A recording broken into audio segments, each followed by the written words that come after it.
service. A me piace pensare. I like to think that the most important work we're called upon to do today among us is that of hearing each other, listening to each other with no haste, without any rush to give the answer, welcoming the word of our brothers, of our sisters, and then giving our word. We are all called upon to talk, listen one to the other, and look for the way together. And then when one listens to the other and talks, we are already on the way. These are the words of Pope Francis. And I believe they clearly say the kind of dialogue we're going to have this afternoon with our three guests. Their presence here today and their personal and common history testify to the fact that Pope Francis' invitation is already there to stay. It is already an experience that's been practiced by many people. And as dialogue is possible between them, why isn't it possible between us in the world? Pope Francis goes on by saying that at the beginning of dialogue, you always have an encounter. And from this encounter, you first get to know the other. If we start from the presupposition that we all belong to the human nature as human beings, we can overcome prejudices and falsities, and we can start understanding the other with a new perspective. So this year too, the meeting has been, especially in these last days of the meeting, of the 2017 edition of the meeting, a place of encounter. It is the venue where we can meet the other. A meeting that has given us the chance of starting whole new forms of communications in order to share experiences, expectations, desires, difficulties, and wounds, to overcome wounds, looking for a common path. Within the path that each and any one of us is called upon to walk. So this is a place of freedom. This is what the 2017 edition of the meeting has been, where everybody has exposed him or herself to regain something, to regain a legacy, to regain a history, a tradition. Today, in this very difficult present times, which are so difficult, but at the same time so thrilling for people who are looking for the truth, who are looking for an answer, for a fulfillment, for a desire which appears to be so difficult to realize today. In a recent publication of his, Don Juan Carona, who followed Father Giussani in leading communion and liberation, and who is the organization that has started the experience of the Rimini meeting, talked about a crisis that is affecting us all at any level, at personal level, at family level, as well as international and national levels. It is a crisis that goes through all institutions, and Don Jaron has been talking about this crisis with no fear. He refers to this crisis not as a threat, but rather as an opportunity. And why is this the case? Probably because we are all humbler. We are all less presumptuous. We are less presumptuous that we have a truth that we want to impose onto the others. This does not mean that we are renouncing the truth, the good, the right that we have experienced, whatever the tradition and the history we belong to. This means that we are discovering that the other is something valuable for our own path. The other is not a threat. The other is a possibility to discover something new. That is why we wanted so much to have this meeting, within the meeting this evening, in order to show how this dialogue the dialogue that in many cases of our life appears to be so hard is in fact possible. It is something real. It is something that we can implement if only each and any one of us does not renounce that hot core of ourselves, which is our heart. The heart of the four speakers sitting here at the table this evening. In some way or another, we all want the same thing. We want peace, we want truth, we want the good for us and our children. And so this evening, we're trying to share something of this experience of a regained dialogue, a dialogue that we would like to submit to you as an example that might be replicated if you think it is interesting for your own way, for your own path, which is your only path, but which cannot be a lonely path, especially today. And what is dialogue, after all? This is a question that Father Giussani posed himself some years ago. Dialogue doesn't mean dialectics. It is not, so to say, gossip, petty talk, as Pope Francis would say today. Dialogue, as Father Giussani said, is communication, a kind of communication that stems from the experience.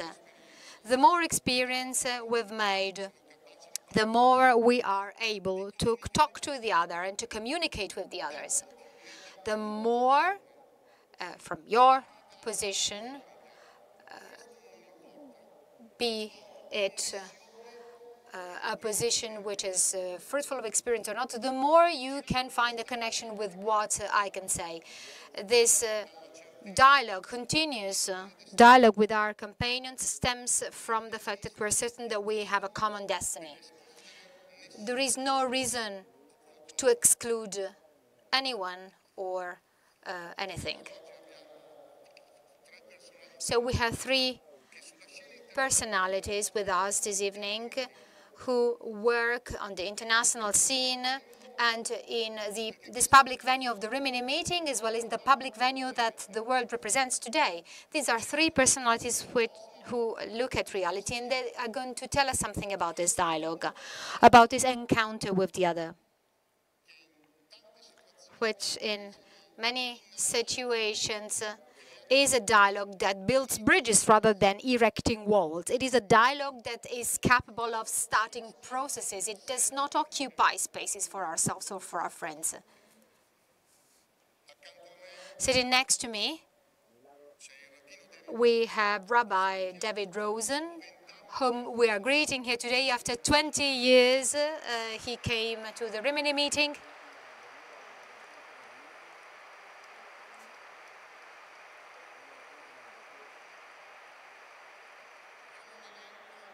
I'm not going to list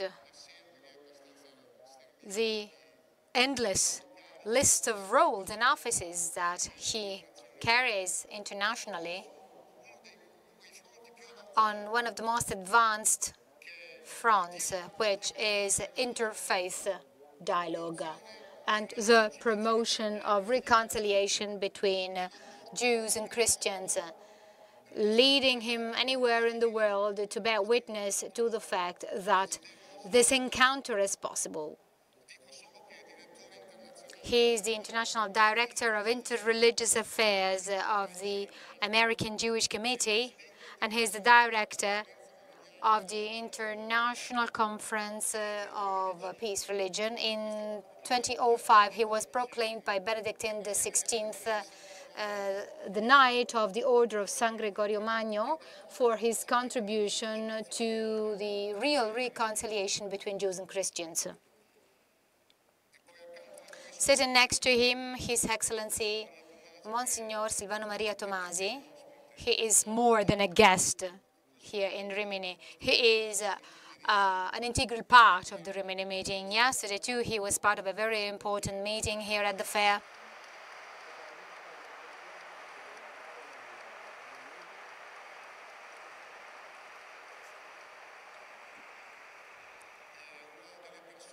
He's one of the closest personalities to the heart of Pope Francis because of his passion for contemporary man. He's Nuncio, Apostolic Nuncio, and he's a diplomat and was a diplomat at the Holy See for many years, especially as a permanent observer at the UN office in Geneva, where important humanitarian issues are debated to make sure that there's a future to this mankind, to this humanity, which appears to be so puzzled, so confused, looking for peace, freedom and security. And last but not least, we have Mr. Mohammad Samaak from Lebanon.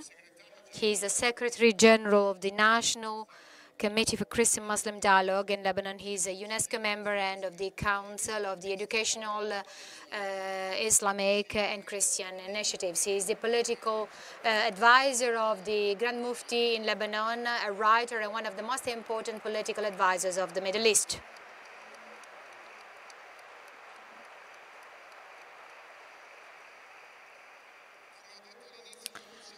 As I said at the beginning, we are not celebrating here this kind of a riot of interreligious interfaith dialogue between people who are sort of playing their part. We are here to bear witness to a dialogue. And that is why we asked these three outstanding personalities to tell us something of their experience, where this dialogue today, a dialogue which is apparently so difficult, has been regained by each and any one of them, and also together in some circumstances. I would like to start immediately with Mr. Samaak contribution.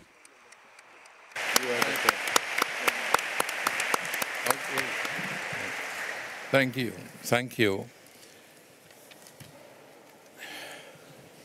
Well, I have the honor to speak to you today, and I hope I can deliver my message clearly to you.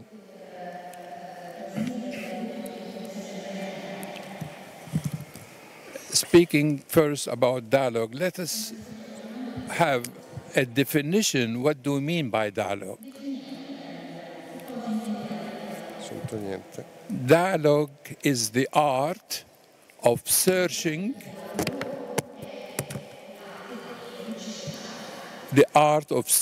for the truth in the point of view of the other. And that's why when I am engaged in dialogue, I start by confessing that I do not have the truth.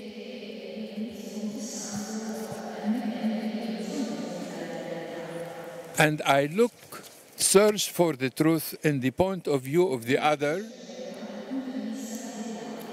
who is different from me. That's why I respect the other, because he is different.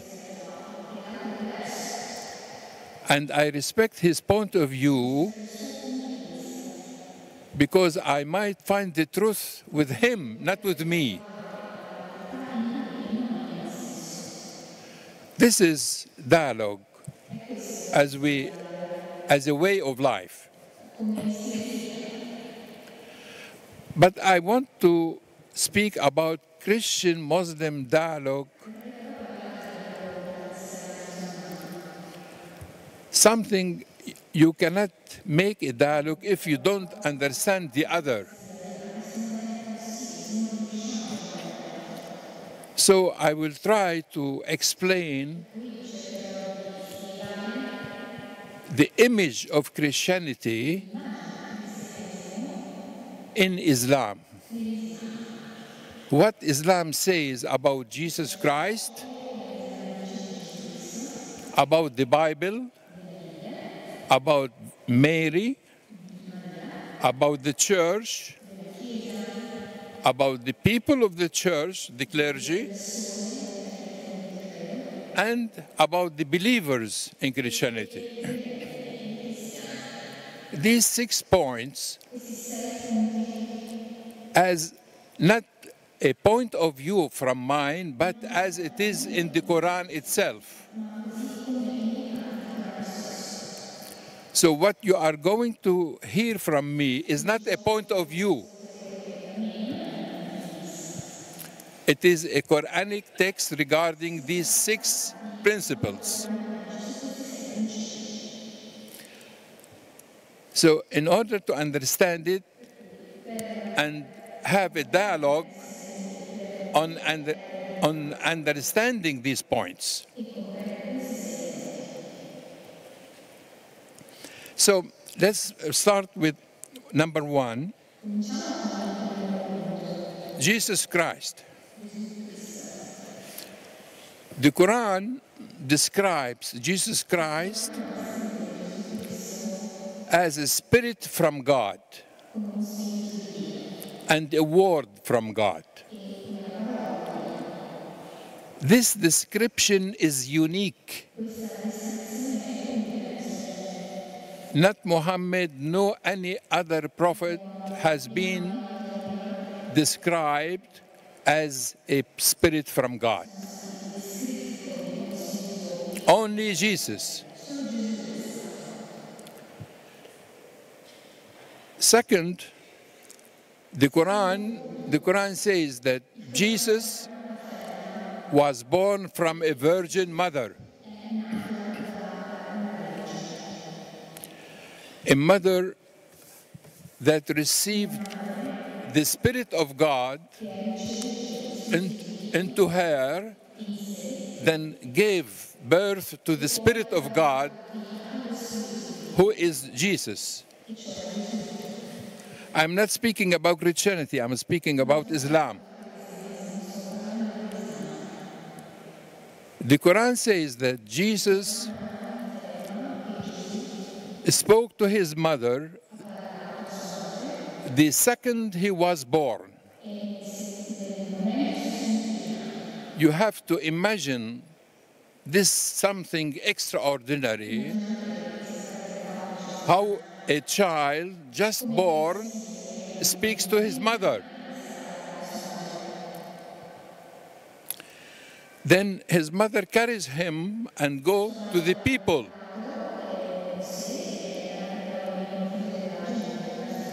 While he was carried by his mother, he started speaking to the public about his message of Christianity. The Quran says about Jesus that he healed the sick and gave life to the dead. No other prophet, not Muhammad, not any other prophet, had the privilege to give life to the dead. And the Quran tells us a story how Jesus made birds out of clay, then he blew in it, and it became real birds and flying. These miracles are not to any other but to Jesus Christ. Then, according to the Quran also, Jesus was raised to heaven because the Spirit of God do not die. So he was raised to heaven, and he will come back to save all humanity.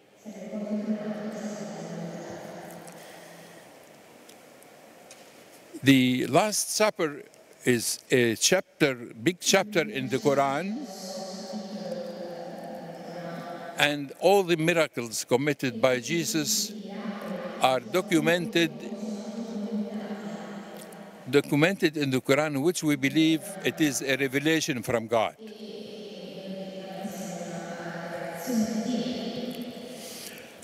I don't want to take time because I know my time is limited. I'll go to the second point, the Bible.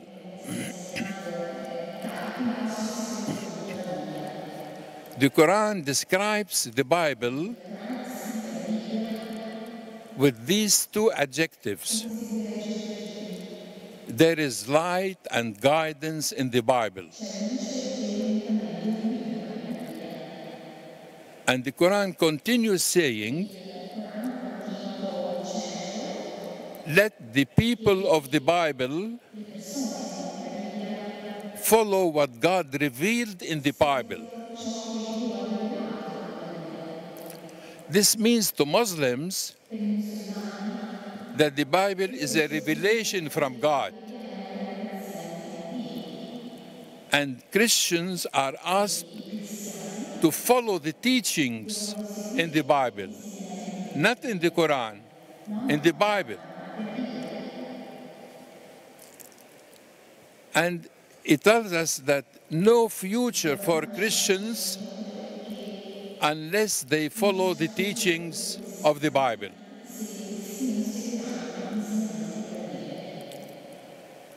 Then I come to Mary. Mary is mentioned in the Quran 43 times in 12 chapters. And there is one chapter after her name. The Quran speaks about Mary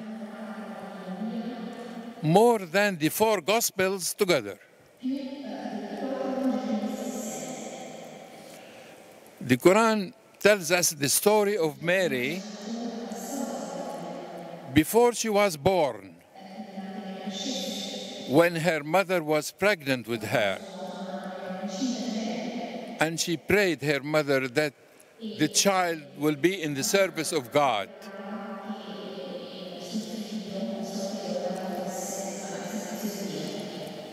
Then the Quran tells us the story of Mary when she received the angel to tell her that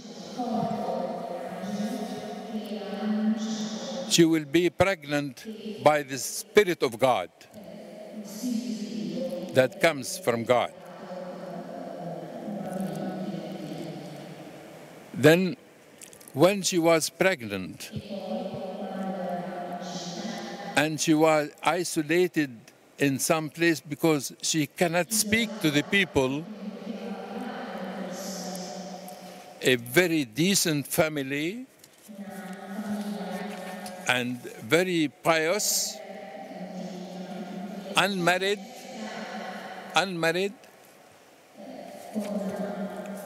and at the same time pregnant. That's why she stayed away. Now, here the Quran tells us very unusual story. It tells us that John the Baptist used to visit her to bring food and fruits to her.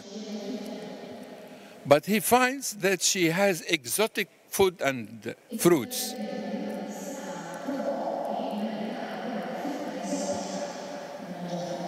He asks, where from did you get this? Her reply was, it's from God. Why it is from God? Because she is carrying the Spirit of God, and the Spirit of God will be fed from food that comes from heaven.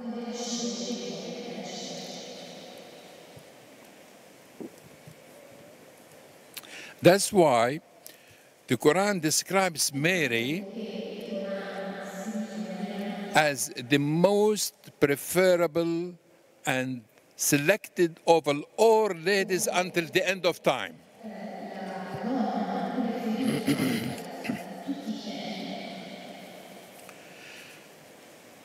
Now I come to the church.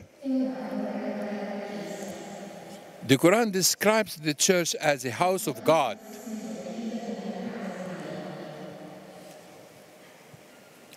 Prophet Muhammad, when they built the first mosque in Medina, the story tells us that he was discussing with his followers how to call for the prayer. One of them suggested, we'll do like the Christians by the bell. The Prophet said, well, people will be confused. Who is calling for prayer? The church or the mosque?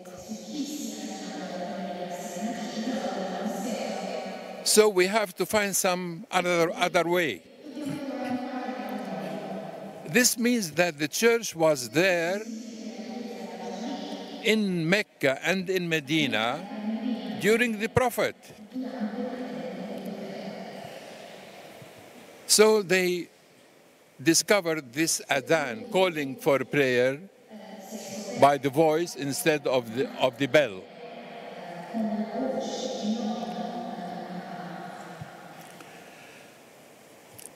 John the Baptist, as you know, is buried in Damascus in a church. Now, this part of the church is now part of a mosque.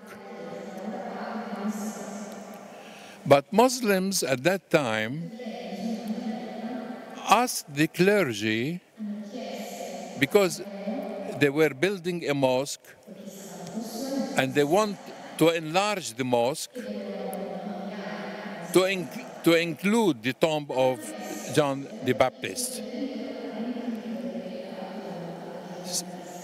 So instead of that place, the church was given 4 churches in Damascus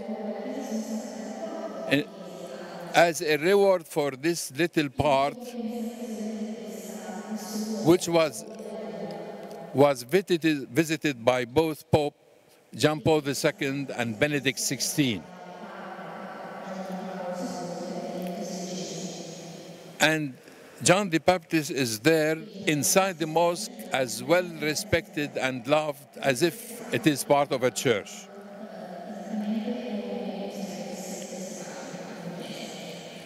Now, I come to the clergy.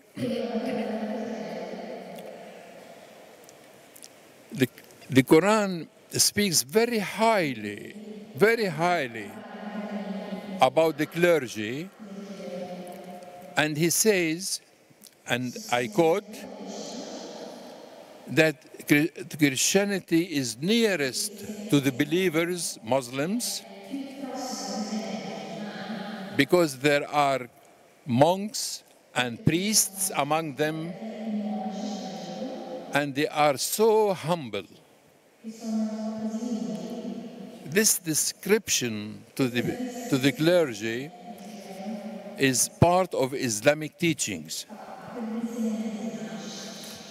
When Prophet Muhammad received a Christian delegation in his mosque in Medina,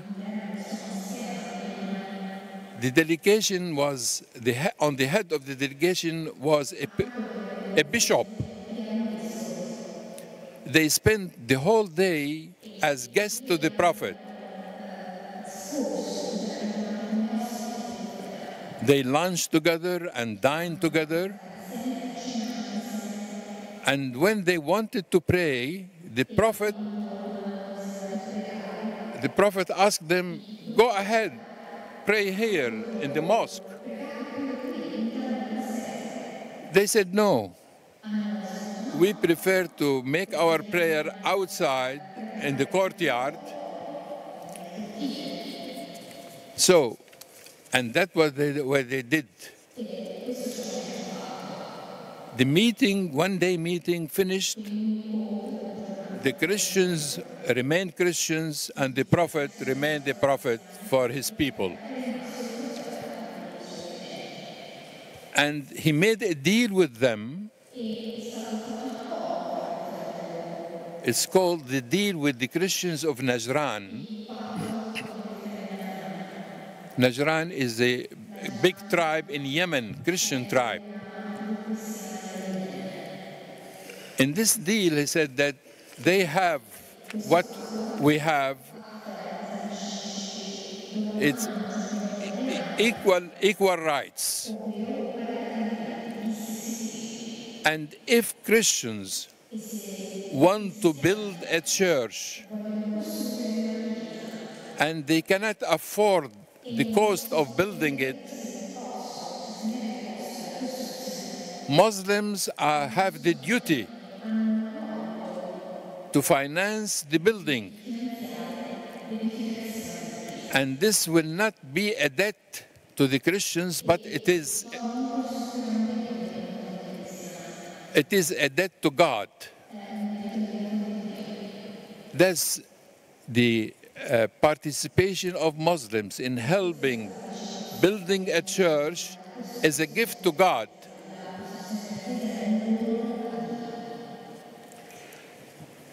This is a long story to tell, but I'm afraid also of the time. I'll come to the believers, people like you who are Christian believers. The Prophet Mohammad was, before he got the revelation, he was working with a lady, a Christian lady in Mecca, a merchant. He was working for her. Then she married him before he was a prophet. She married him. And after she passed away, he married another lady. Her name was Mary, a Christian lady from Egypt, a Copt.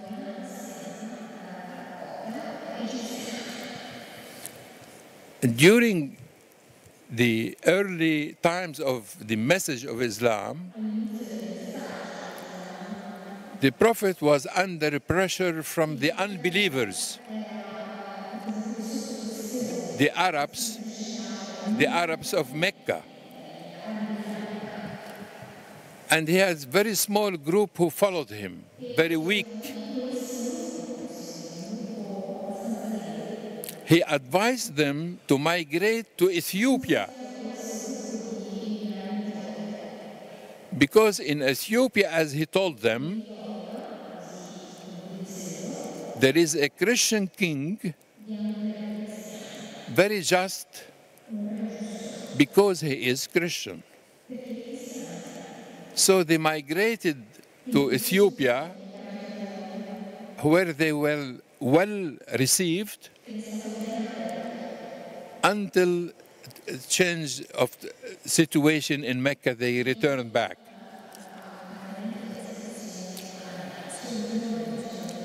So the first Islamic migration was to a Christian country.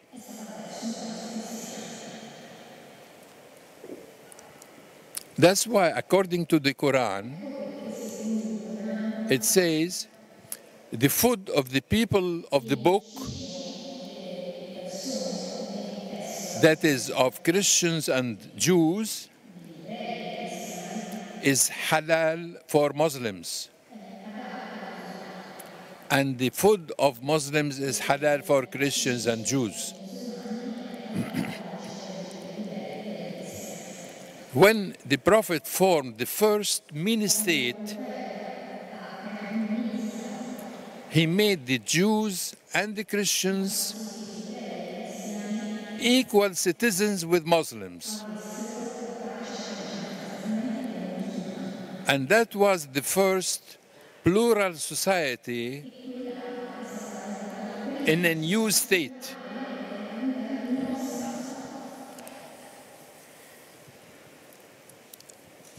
Look, Dear brothers and sisters, I'm afraid there are many other points. I would like to make it clear, but now there is a misunderstanding of Islam by some Muslims and misinterpretation of religion by extremists and terrorists. These people who committed all these crimes contradict the teachings of Islam I just told you about. So we build our understanding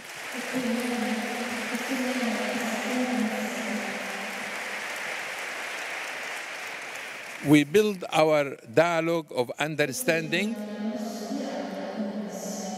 on the real principles, not on the stupidity of these brutal and savage people who kidnapped Islam, and they tried to speak in the name of Islam. And I can assure you, to finish with, that the Muslim world realized the danger of these extremists, and they realized also that Islam and Christianity have been living together for centuries in the Middle East. Christians and Jews were in the Middle East before Islam, and they will remain there with Muslims in spite of these terrorists. Our future is together. Thank you.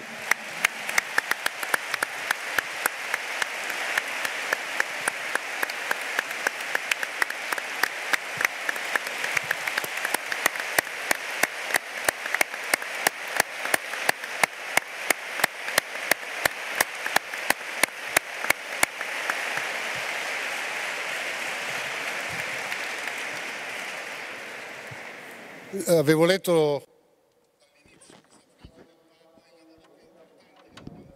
e ascoltato. Yes, I read this statement by the Pope saying that the best work that we have today is to listen to each other. Well, you well realize how such an eminent Islamic scholar have given us a Christianity lesson, a Christianity lecture. This is incredible. I don't think that this has been done just to fascinate the audience in the meeting, but rather this has been done because Christianity has been acknowledged by a Muslim representative as something that is good for him, for himself. So he started to study the Quran to let something emerge that many of us didn't even imagine until today, without denying reality, because the very last words are really, really challenging. And still, such a curiosity, such an interest for the truth in the other. Now the word goes to Msgr Tomasi.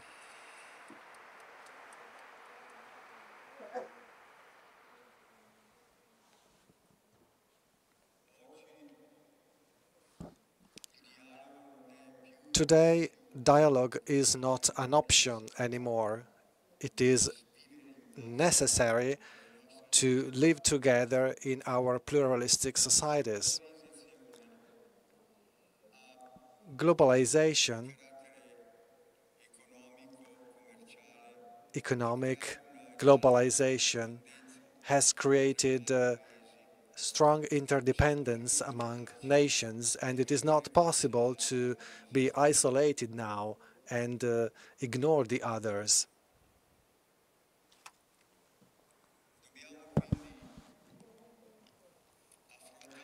Therefore, we need to deal with today's pluralism in our societies with a new strategy. And the new strategy is not that of engaging conflict or war, but dialogue. Sometimes mixing aspirations and interests of people together, there are moments of violence, eruptions that destroy and create millions of displaced people, and that force millions of people to find an alternative solution, moving to another country. And this situation of tension takes place not just in the international society, but also in small communities. Let us look back for a moment. It is possible to see that there are different modes to have a dialogue. I remember that when I was a young priest in New York, we had to work together with the Jewish community and the representatives of ethnic communities from Ireland and from Puerto Rico to try and prevent young people from fighting against each other into gangs. That was a kind of street dialogue, but street dialogue was not alone. When I started to teach at the university in New York City, when I lectured for some time, I found a secularized world, a different culture from mine, and a different system of values. Certainly, a new dialogue was needed there, that is, the dialogue of culture, which is deeply rooted in Greek philosophy and in the dialogues of the great genius of Plato. Looking for peaceful coexistence in our globalized world has led many people in the Catholic tradition to think about it. If we take into account the last 60 years of development of the thought of the Church, we see that a lot of progress has been made. Paul VI, back in the Second Ecumenic Vatican Council, wrote his first encyclical entitled in Ecclesia Sua. Following inspiration from John the 23rd, his predecessor, who wrote the Pacem in Terris encyclical proposing dialogue instead of violence to reach for peace, Paul VI developed a small treaty on dialogue, a small pamphlet on dialogue that influenced the fathers of the Second Vatican Council and found its most concrete expression in the great document on the Church in the modern world. It is here where the method of dialogue is, so to say, canonized. Then, following Pope VI, Pope Benedict, John Paul II, and then Pope Benedict, talking at the United Nations and in different circumstances to diplomatic representatives, have always insisted on the need for a dialogue as a strategy, not as a political strategy, but as a human strategy that opens the heart in meeting the other. And especially Pope Benedict insisted on the relation between faith and mind in order to demonstrate how reasonable dialogue can be as a means to approach other people and avoid conflict. And finally, Pope Francis, in his Apostolic exhortation, Evangelii Gaudium, the joy of the gospel,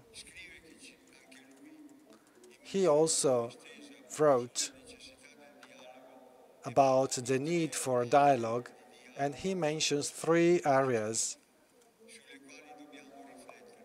on which we are called to reflect: dialogue with countries, dialogue with the society, including dialogue with the culture and science, and dialogue with non-believers, non-Christian and non-believers.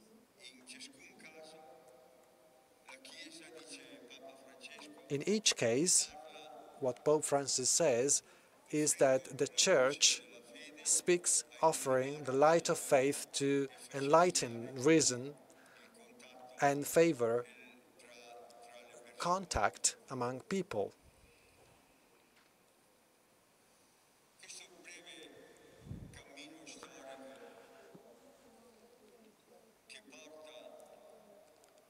This brief historical overview shows us that there is a universal acceptance of dialogue as a method in the Church, a method to interact with other groups. And this is a concrete example of how each pope have earned the intuitions and the experience of their predecessors. And perhaps it is time for us to emulate this experience and bring the strategy of dialogue at an operational level in our families and in our country and in the community in which we live.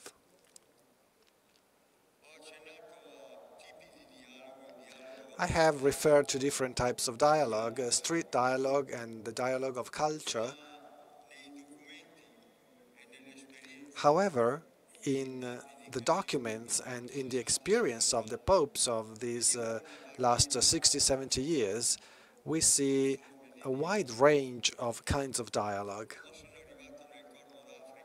When I went to Eastern Africa as a nuncio in Ethiopia, in Eritrea, in Djibouti, and as observer at the African Union, there I found conflict within the Catholic community and within the other communities as soon as I arrived. Ethnic conflicts that were causing a lot of death. Therefore, what is needed here is the ability to adjust our dialogue to these settings. In this case, an interethnic dialogue was needed. And what I saw is that this is a successful strategy. In meeting the representatives of the Orthodox community and of the Islamic community, we were able to stop a lot of situations in which violence was ready to explode. So, from interethnic dialogue, we then shifted to interfaith dialogue, which paved the way to new possibilities and also made the local community more aware of the fact that the way to go for is not just an emotional action with bold responses that can give an immediate satisfaction, but that then is full of resentment and of future violence.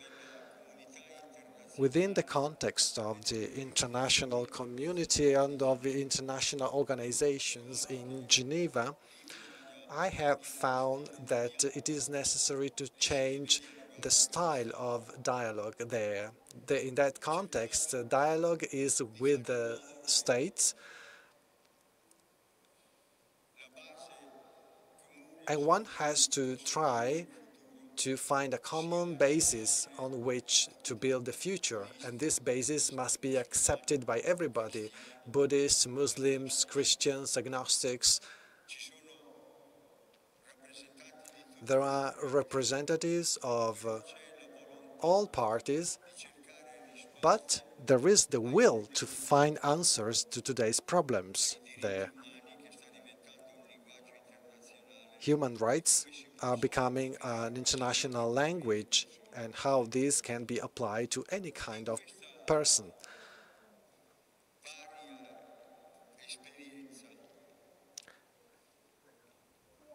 In this varied experience, the methodology of dialogue has been useful and is useful in all the different situations.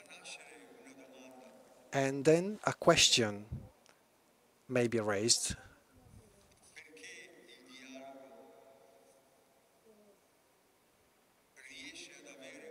Why is dialogue capable of having a certain appeal? Why is dialogue attractive to many people's heart? I have the feeling that in every person's heart there is a sort of boost towards the other. Saint Augustine would say, esse ali, to be for someone. This is an inner boost that every person has.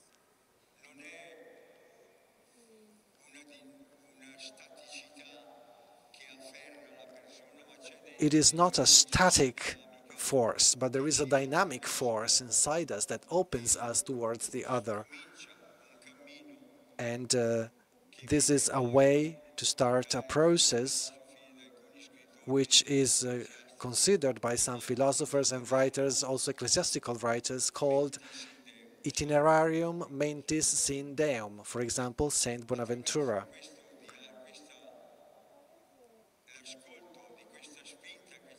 By listening to this boost inside each of us, we see that dialogue is not imposed externally, it is not a political strategy, but it is a human answer, a natural human answer that opens us towards the other person and leads us to meeting the other. So a meeting generates dialogue, and a dialogue generates a meeting. So there is the possibility here to build a community.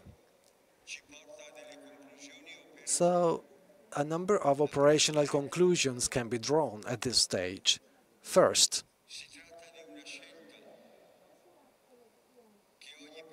it is about a choice of every individual.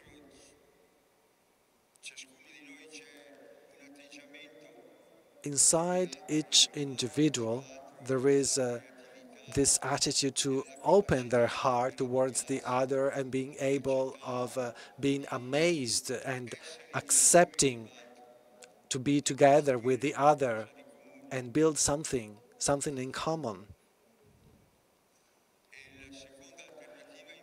And second, the other alternative is for the person who tries to protect themselves and their identity and just withdrawn into isolation.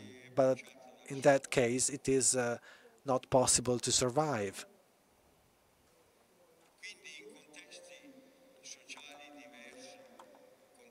There are different social contexts, there are different political, religious contexts, and in all of them, I have always seen that the defense of one's identity, of a religious group's identity, is best preserved when one opens up to the other and accepts the other in their diversity. It is about being courageous and listen to our inner voices in our deeper part, so that such a regained dialogue, regained by each of us in their life, should become not just a casual moment of the history of the group which we belong to, but rather becomes a process of choice. In the choice between an attitude open to meeting or an attitude just for isolation. And the choice is up to each of us. Thank you.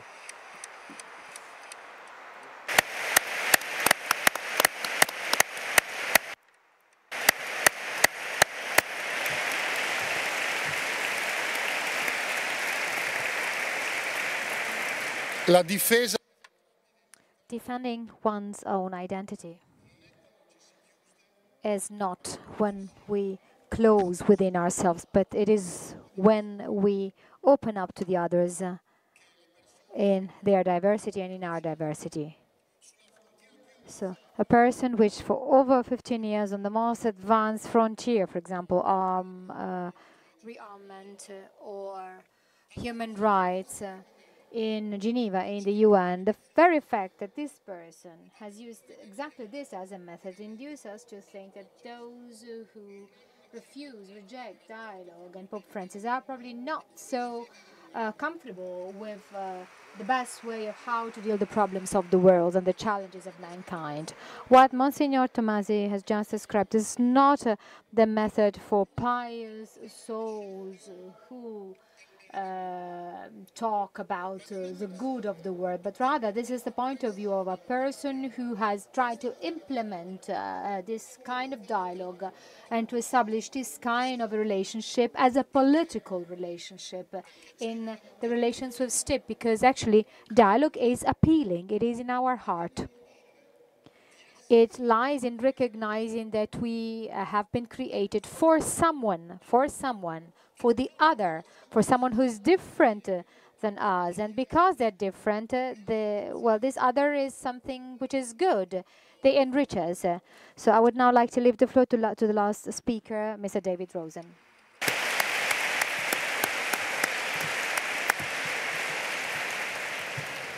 Buonasera a tutti. Forse io sono il fratello maggiore, però sono il più piccolo degli altoparlanti.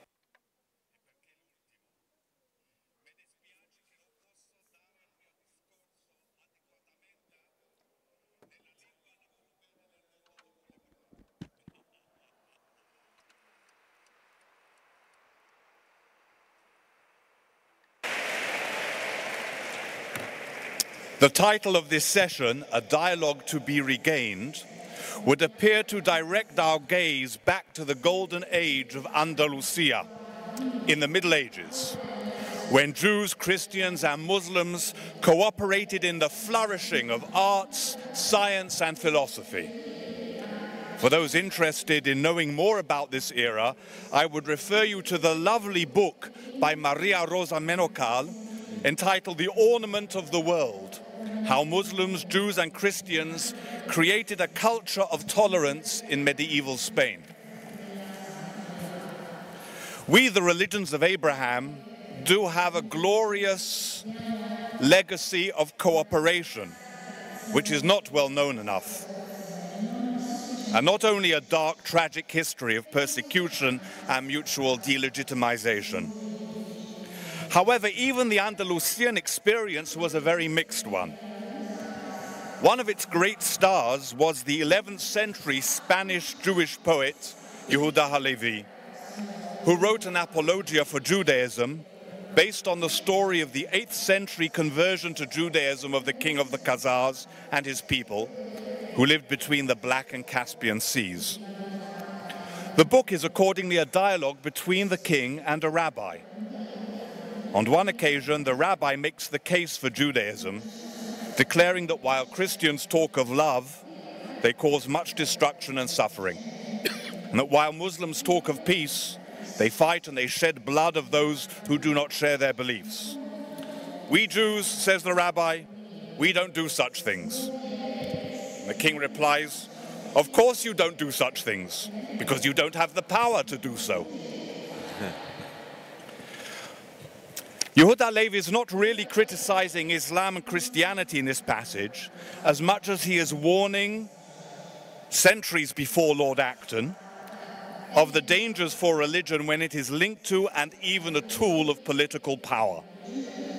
In effect, he is saying, there but for the grace of God go we.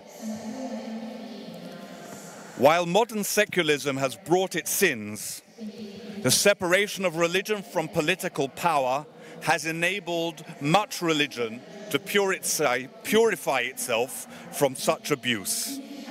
Indeed, much of the abuse of religion that still exists in our world emanates from contexts or a mindset where religion is inextricably bound up with power interests. The purification of religion where this has taken place or is taking place has opened up the way for the remarkable growth in interreligious cooperation, not least of all out of a conscious or unconscious recognition that in the secular world all religions are minorities, and there is a need for us to link up to be greater than the sum of our different parts. But it has inspired and galvanized much more. I was asked by the organizers of this wonderful meeting to talk about my personal journey into this garden of dialogue. And I therefore must first mention the environment in which I grew up. In keeping with the title of the meeting, but with reference to my personal father, I am the beneficiary of a remarkable father. He was a famous rabbi in England, but he was also a man with broad universal education and vistas. He founded a unique public school which educated its Jewish students to see themselves as inheritors of both their own particular religious culture, but also of human culture as a whole. These were not to be seen in conflict with each other, but on the contrary, to both enrich and be enriched by one another. Thus, I was educated with a strong sense of religious particularity, but with no less a sense of universal human solidarity. I was appointed at a very, very young age to be the senior rabbi of the largest Orthodox congregation, Jewish congregation, in Cape Town, South Africa. It was probably the largest Orthodox Jewish congregation in the world at the time, with a membership of 10,000 and 1,500 in synagogue on a Sabbath. This was at the height of the apartheid era in South Africa. And it was obvious to me as a Jew and as a human being that I had to be involved in the struggle against that evil racist system. After 6 years, the government had enough of me and expelled me, but I had had some time to do some good. And I discovered that one of the few ways you could bring people together across the institutional racial divides without immediately being thrown into jail or being thrown out of the country was through religion. So I came to interfaith relations, in effect, out of a commitment to social justice. I decided that I had first of all to get the various Christian and Muslim leaders in Cape Town to constitute a council that would involve our respective communities. So I accordingly hawked my wares around, saying to the religious leaders, you know, Father, Reverend, Sheikh, the things that bring us together are so much more important than the things that keep us apart. And they concurred and mostly eagerly agreed to be part of this initiative. However, I knew that in a South African context, the real Christian power broker at the time was the Dutch Reformed Church. I had heard about a minister, a dominee, as they were called in their church, in downtown Cape Town, who was involved in Christian ecumenical affairs. And I sought an appointment with him. He received me graciously, and I started with my opening gambit that had worked so well. You know, dominee, the things that bring us together are so much more significant than the things that keep us apart. But to my surprise, he answered me, actually, Rabbi, I cannot agree with you. The most important thing in my life keeps us apart. my belief in Jesus as my personal savior. You do not share that, Rabbi. Therefore, to tell you the truth, Rabbi, you are going to burn in hell. And I can only meet with you as a good Christian if it is to save you. Fortunately, I was not dumbstruck, and I did not lose my cool. I replied to him, "Thank you for your honesty, Domini. I still think it's very important for you to join in this endeavor. I would like to know you better. I would like you to know me better. But after what you have told me, you have to come to our meetings because I'm giving you the opportunity to convert me."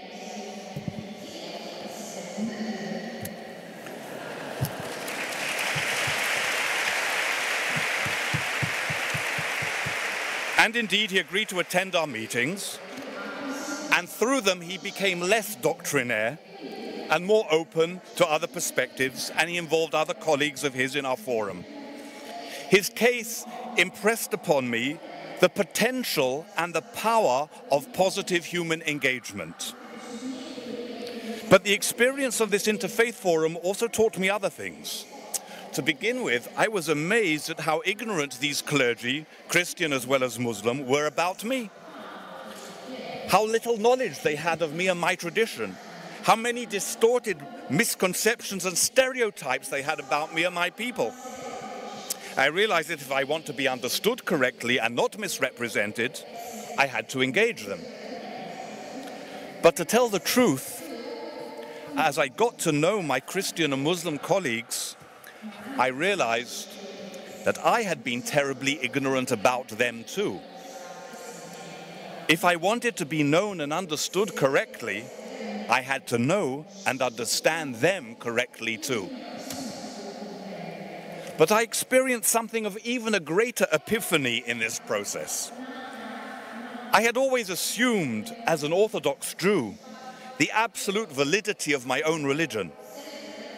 But it had never occurred to me, even as a rabbi of a congregation, to consider the value of other religions in the world. As I met wonderful people whose understanding of God was different from mine and who worship God in different ways from me, I realized that, of course, if God has created us in all our wonderful diversity, there must be diverse ways of relating to God. It became obvious to me that no one religion can encapsulate the totality of the divine. For God is more than any one religion. Indeed, God is more than the totality of human experience. And if, as the Hebrew Bible teaches, every human being is created in the divine image, and thus in the human encounter we encounter the divine, how much more so must this be the case when we encounter the other living with the awareness of the divine in her or his life and community's experience. Thus, I realize that interreligious engagement offers us the possibility of encountering the divine beyond our own religious tradition, a greater discovery of God's presence in the world. Interreligious encounter is the opportunity to discover God beyond the confines of one's own tradition. On this journey, I discovered many things.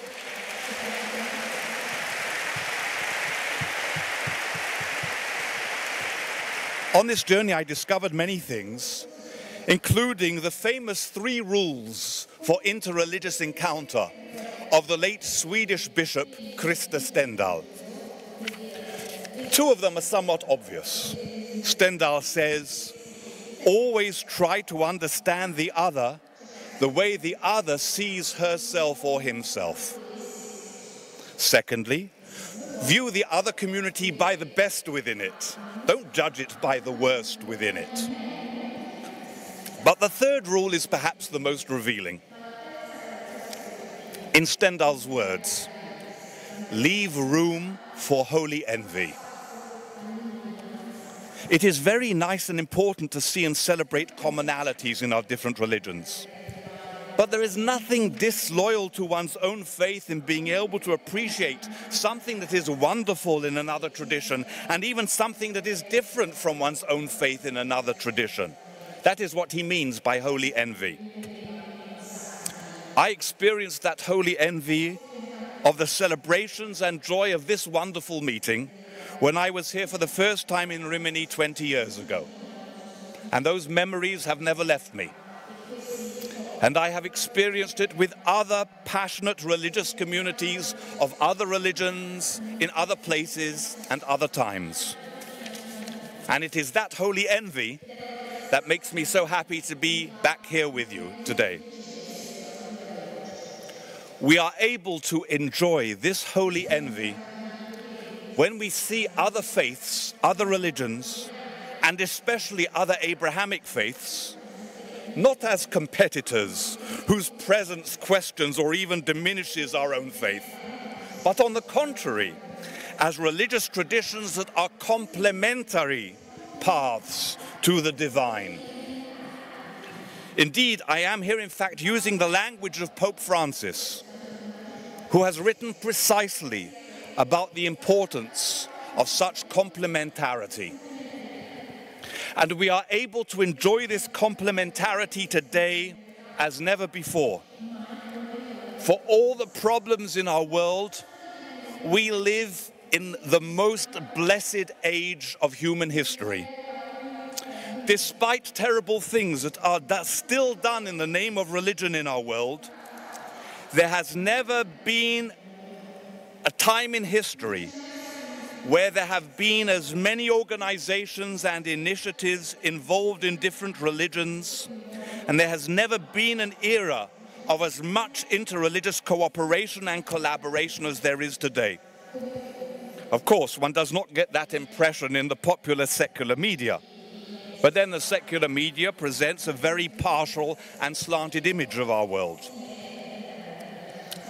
However, the fact is that we live today in an epoch of interreligious cooperation, a wonderful era of interreligious cooperation. And it is a great privilege for me to labor in this vineyard and to enjoy the enrichment and broadening of my religious vistas that comes above all through my encounter with my Muslim and Christian brothers and sisters. Thank you.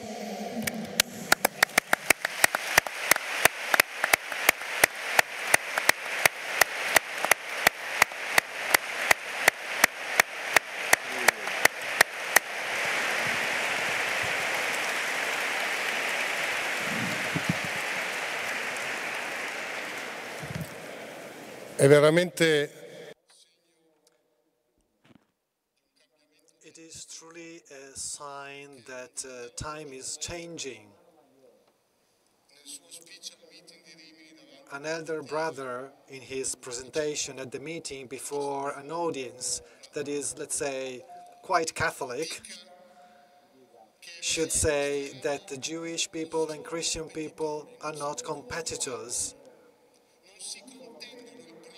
They do not try to have the primacy of the divine, but they are complementary to each other, because no religion can encapsulate the divine.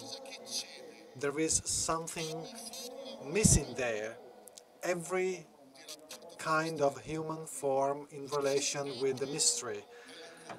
And this opens to encounter.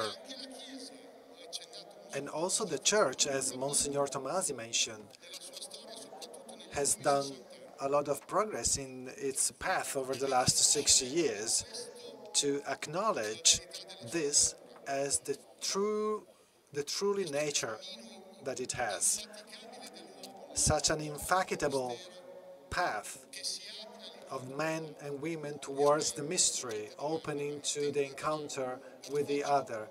I would have a lot of questions, but we don't have a lot of time, so I ask just one question to our guest speakers, and I ask them to be brief in answering to it. So before these epochal challenges that are totally changing the face of history, and they can change it into a future of hope or in a future of fear, of death, of terror, what is the contribution that they feel that can be made beginning with the religious belonging that they have testified to today here in a process that, as Pope Francis says, can tackle in a way the fear that erect walls.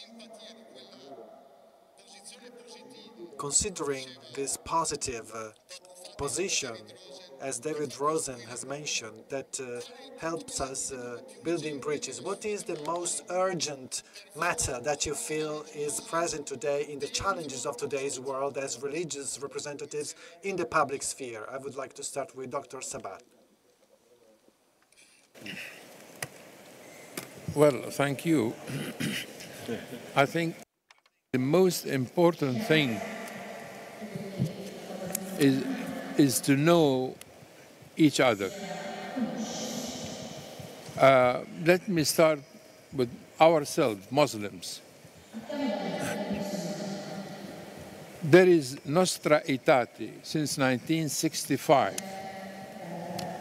after the Second Council in the Vatican.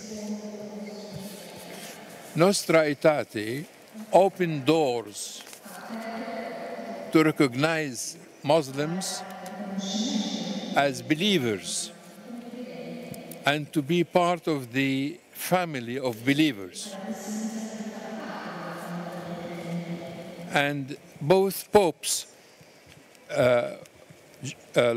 Pope John Paul II and before him John VI, and now Pope Francis, they address Muslims as brothers. The problem is that this new approach of Christianity to Islam is not part of the Islamic culture yet.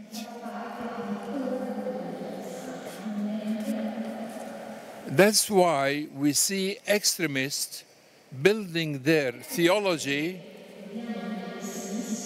on ignorance.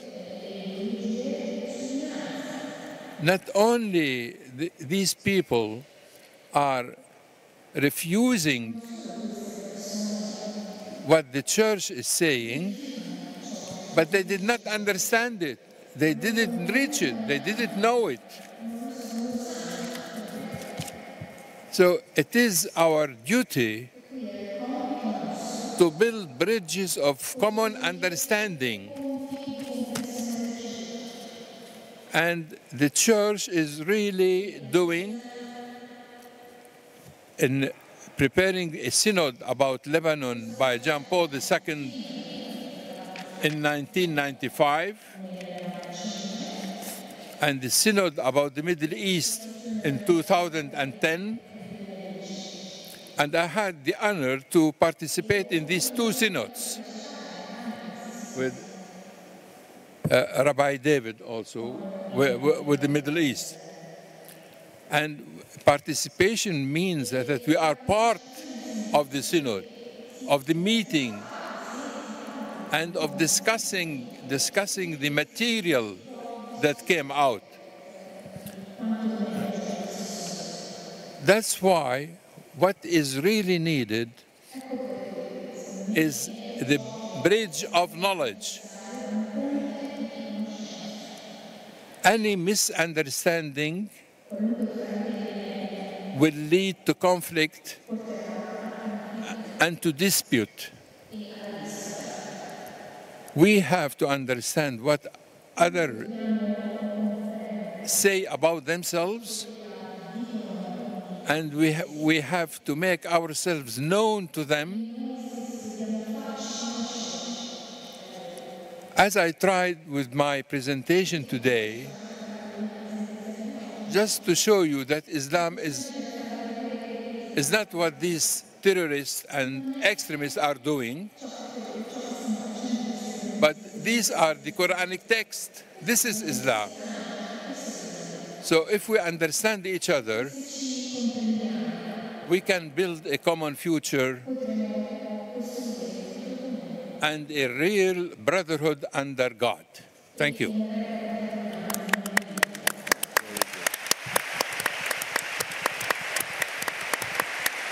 David.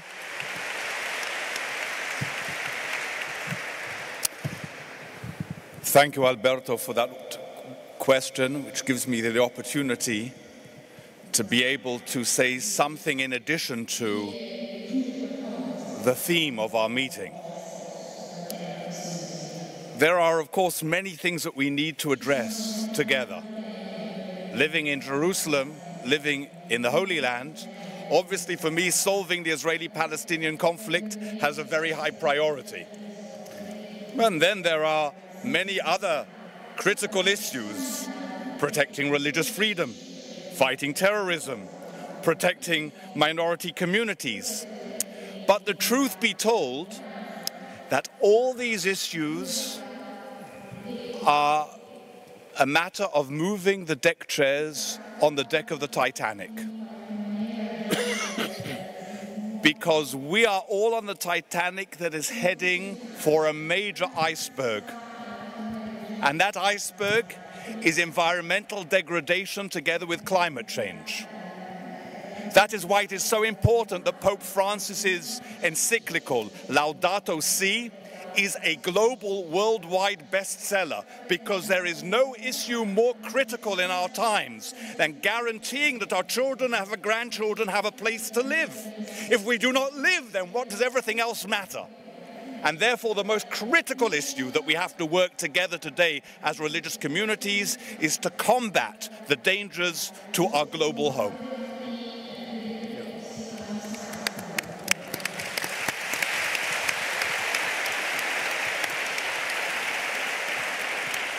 Eccellenza, l'ultima parola a lei. Excellency, the floor is yours now.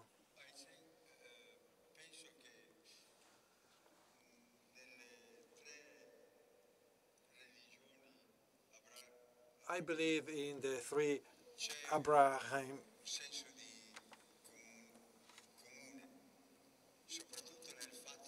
religions. There is a common sense, especially in the sense of creation. Man is created by God in his image. If we acknowledge the image of God in the people before us, then the relation that I have with this mission changes. So let us remember that we are creatures of God, but that we have the image of God in each and every one of us. So we're all linked to the same source. And I would like to conclude with a story that I think is in the Talmud. There used to be a period of crisis and famine in Palestine, and there was no chance for a family to feed all their children. The eldest of the two brothers decides to leave his home and to leave his town to give more chances to the others to survive. So he migrates far away. After many years, the younger brother, to celebrate the gesture of the elder brother, decides to go and see him. And so he starts a journey with his traveling stick, and as he walks, he sees a movement from afar, and he thinks it's wild animals coming to eat him. So he prepares his stick just in defense. But after a while, he realizes those were people. So he says, but these are bandits that want to rob me and maybe kill me, so I must defend myself. And so he holds even stronger on his stick as a defense tool. But when he gets closer to the person that was approaching him, he realizes that it is his brother, and he hugs him. If we really make the effort to know more each other and to discover the image of God in the other, we will realize that there is no enemy, and that dialogue can lead us to brotherhood, a true brotherhood, that can set the basis for a common future.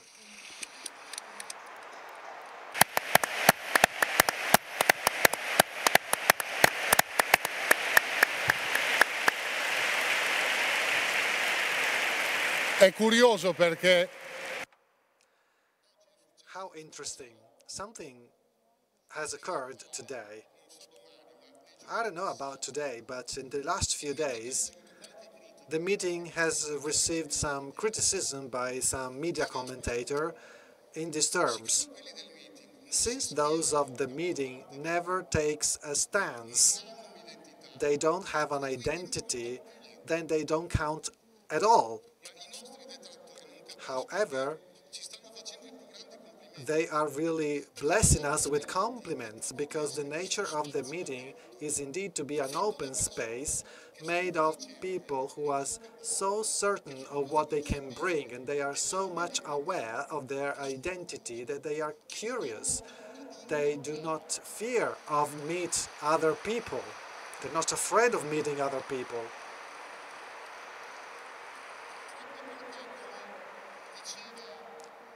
And that's exactly about what Msgr Tomasi has said a moment ago, because they find in the other the image of God. At the time, as David said, we are all on the Titanic. And I'm surprised that in the message sent to the meeting, the Pope invites us to go towards the man who is looking for a reason to live. Because the man on the Titanic is looking for a reason to live, because death. So that death is not the very last word on his destiny. And again, with the Pope in mind, we gave him an example of what he encouraged us to do. He encouraged the organizers and the volunteers of the meeting to sharpen their sight, to find the many signs, more or less explicit, of the need for God, that is, of a meaning to live as the ultimate sense of their existence. And why? Just to say, look at how good we are? Not at all. This is done to offer people who are looking for something an answer to the great questions of human heart. We exist for this. We don't want to keep for ourselves what we have discovered. We want to share it, and not with other competitors, but with what we consider to be collaborators, as we are first and foremost ready to collaborate in everybody's path. And that's why we are making big efforts. We're striving to keep our meeting alive. And that is why I remind you of the fact that in this center, without us, this wouldn't exist. So please remember that there is this donation campaign on called Dona Ora. We are not just asking to pay a fee for an organization that is now striving to survive, but just to participate. It doesn't matter how much you can give. It can be 1 cent or a lot of money, but being aware of the fact that without us, the whole setting would be less significant, because there would be a lack of this heart that we all share. So until Saturday, it is possible to make donations at dedicated guests. So please do not donate in other places. Just use these official channels and that are manned by our colleagues wearing these green t-shirts. Every single penny given to us contributes to keeping alive this space of freedom, so that everybody can go home with something more than the experience of the other. Many thanks to our guests, and I wish you a very pleasant evening.